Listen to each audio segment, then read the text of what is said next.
Assalamualaikum, mana cap pagi ni. Assalamualaikum semua dan selamat kembali dekat channel saya Ide. Okey, alhamdulillah temu lagi kita dekat channel aku ni.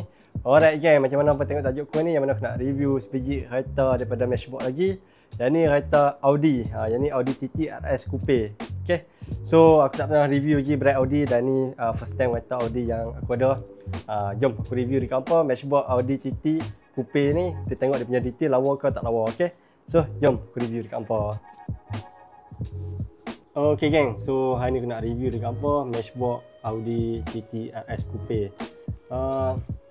Aku nak bagi tahu dekat apa kan satu benda. Kenapa pasal untuk video kali ni aku nak review semua Matchbox dan bukan kereta Japan car punya kereta ataupun bukan JDM punya kereta lah. Sebab dia aku pasal kan kalau nak beli kat Shopee punya JDM car kan, depa main harga. Mungkin sebab banyak permintaan. Kalau aku main Continental car, aku collect Continental car macam Porsche, Audi, BMW, yang tu dia punya harga kira murah, boleh dengar lagi lah. Okay, so kalau macam Honda kan, kalau macam ni Matchbox, memang harga dia letak apa ya, RM20, RM30. Kalau macam Audi TT ni RM10 je boleh dapat dah, 10, 11, 12, belah-belah ringgit lah boleh dapat dah ni. Okay, so aku stop dulu main JDM, aku start main beralih ke Continental car. Okay, so macam biasa jom aku review dekat apa dia punya kereta ni. Blister dia cantik nampak, dia ikut shape kereta. Lepas tu soft corner cantik nampak, soft corner cantik, atas cantik, tak ada bengkok, tak ada urat. Dashboard 70 tahun.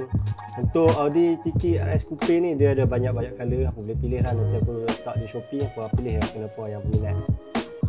Ada color orange, aku tak jumpa color orange, tapi next time kalau ada aku beli color orange ni. Ini hijau kan, dia ada warna orange, aku pernah tengok dekat Shopee. Okay, so belakang biasa lah macam ni. Alright, so kita tengok detail kereta ni.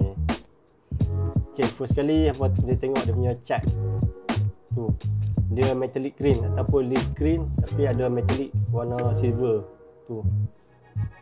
Ada set mirror detail dia, sport rim color chrome. Sport rim dia chrome kereta ni kecil ya.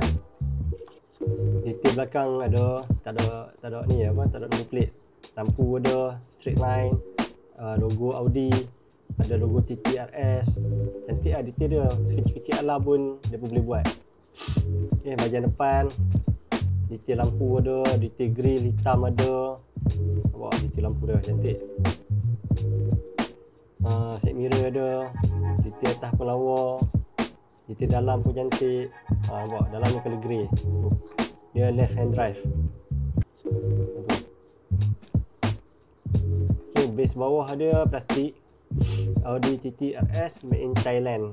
Okay, tahun 2020. Dia punya base ada ni lah, detail cantik.